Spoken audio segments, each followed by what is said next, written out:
Assalamualaikum warahmatullahi wabarakatuh. Selamat pagi anak-anak. Apa kabar kalian semua? Ibu harap kalian sehat selalu dalam lindungan Allah Subhanahu wa taala dan selalu semangat belajarnya. Kali ini kita akan membahas bab 4, yaitu saling menasehati dalam Islam. Materi ini ada di jenjang SMA atau SMK kelas 11 pada semester 1. Sebelum ke materi, kita tentunya sudah banyak mendengar tentang apa itu khutbah, dakwah, dan tabligh. Nah, kita sebagai umat muslim haruslah saling menasehati, tentunya dalam kebaikan, tidak boleh dalam kejahatan.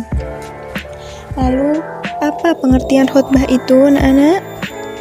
Ya, khutbah berasal dari kata khotoba yaktubu khutbatan, yang bermakna memberi nasihat dalam kegiatan ibadah. Sedangkan menurut istilah, khutbah berarti kegiatan ceramah kepada sejumlah orang Islam dengan syarat dan rukun tertentu yang berkaitan langsung dengan keabsahan atau kesunahan ibadah.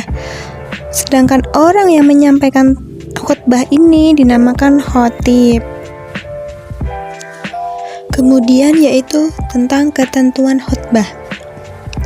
Ada syarat khatib, syarat dua khatib, rukun khutbah, dan juga sunnah khutbah. Apa saja syarat khatib? Yaitu Islam, baligh, berakal sehat, dan mengetahui ilmu agama. Sedangkan syarat dua khatib dilaksanakan sesudah masuk waktu zuhur. Ini khusus khutbah Jumat. Kemudian khatib duduk di antara dua khutbah, diucapkan dengan keras dan lantang serta tertib. Lalu apa saja rukunnya khutbah? Yang pertama, membaca hamdalah, membaca syahadatain, membaca sholawat wasiat taqwa, membaca ayat Al-Quran pada salah satu khutbah, dan berdoa pada khutbah kedua. Pasangannya rukun yaitu sunnahnya khutbah, yaitu berdiri ketika khutbah, mengawali khutbah dengan memberi salam. Khutbah hendaknya jelas, mudah dipahami, dan tidak terlalu panjang. Khatib menghadap jamaah ketika khutbah, menertibkan rukun khutbah, dan membaca surat Al-Ikhlas ketika duduk di antara dua khutbah. Selanjutnya kita akan membahas tentang tabligh. Apa itu tabligh? Tabligh berasal dari kata balagha yubalighu tablighon, yang berarti menyampaikan, memberitahukan dengan lisan. Sedangkan menurut istilah, tabligh berarti kegiatan menyampaikan pesan Allah Subhanahu wa taala secara lisan kepada satu orang Islam atau lebih untuk diketahui dan diamalkan isinya. Orang yang menyampaikan tabligh ini dinamakan mubaligh. Ada juga beberapa ketentuan tabligh. Yang pertama, syarat menjadi seorang mubaligh yaitu Islam, baligh, berakal, dan mendalami ajaran agama Islam. Sedangkan bagaimana etika menyampaikan tabligh ini? Yaitu etikanya bersikap lemah lembut, tidak kasar, dan tidak merusak, menggunakan bahasa yang mudah dimengerti, mengutamakan musyawarah dan diskusi, dasar hukum yang kuat, ikhlas dan sabar, serta tidak menghasut orang lain. Nah, etika dalam tabligh ini yaitu tidak boleh saling memojokkan antara yang satu dengan yang lainnya, karena tabligh ini memberitahukan atau menyampaikan, tetapi bukan menyampaikan kejelekan orang lain.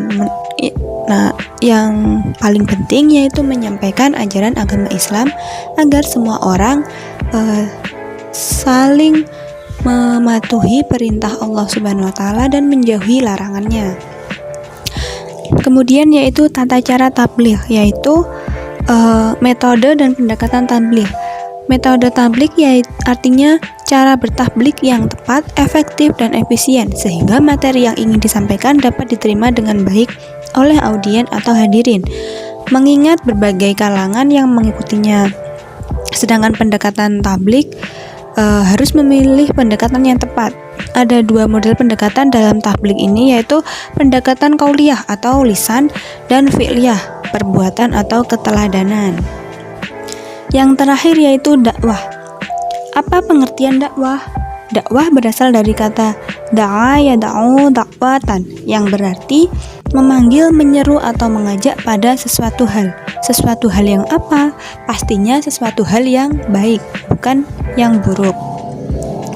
Sedangkan menurut istilah, dakwah adalah kegiatan mengajak orang lain, seseorang atau lebih ke jalan Allah Subhanahu wa taala secara lisan atau perbuatan. Orang yang menyampaikan dakwah ini disebut dengan dai. Ada juga ketentuan dakwah, yaitu yang pertama syarat seorang dai: Islam, baligh, berakal, dan mengetahui agama Islam. Etika dalam berdakwah, yaitu dakwah dilaksanakan dengan hikmah. Dengan hikmah yang dimaksud yaitu ucapan yang jelas dan tegas serta sikap yang bijaksana.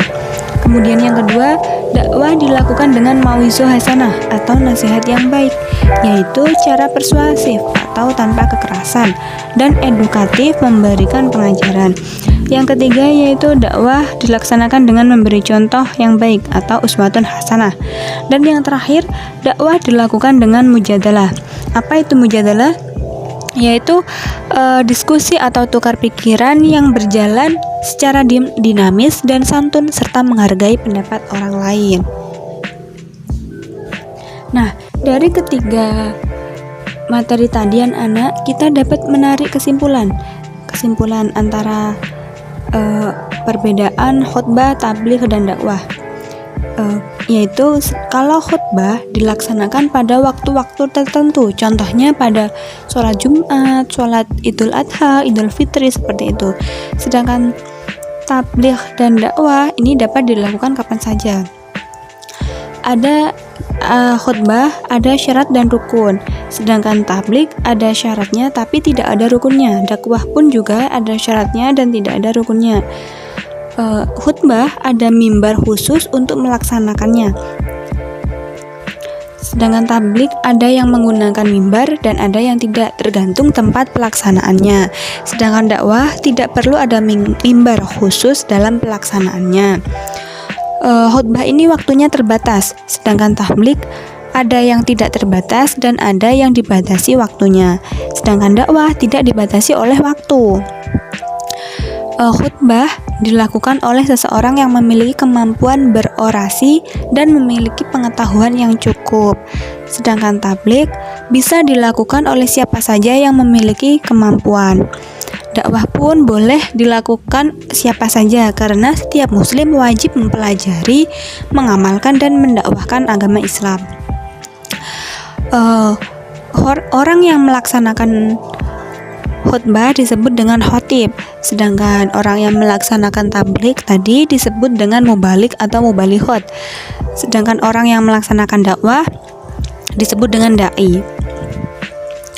Nah, khutbah ini dilakukan secara khusus dan memiliki tata cara tertentu, sedangkan tabligh dapat dilakukan melalui berbagai cara seperti seminar atau menggunakan teknologi.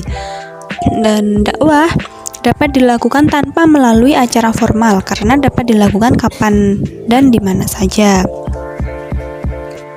Nah, maka dari itu anak-anak, kita sebagai orang muslim harus saling menasihati, entah itu kepada adik kita, kepada kakak kita, kepada tetangga, kepada orang tua, kepada siapa saja yang mungkin perbuatannya kurang baik ataupun belum paham ini benar atau salah. Kita wajib mengingatkannya, kita wajib mengajak hal yang benar, hal yang diperintah oleh Allah, dan menjauhi larangannya. Ada sebuah hadis riwayat Bukhari yang berbunyi ballahu ani walau ayah, yang artinya sampaikanlah dariku walau hanya satu ayat. Baik anak-anak, itu saja yang dapat ibu sampaikan, semoga bermanfaat. Sampai ketemu lagi. Wassalamualaikum warahmatullahi wabarakatuh.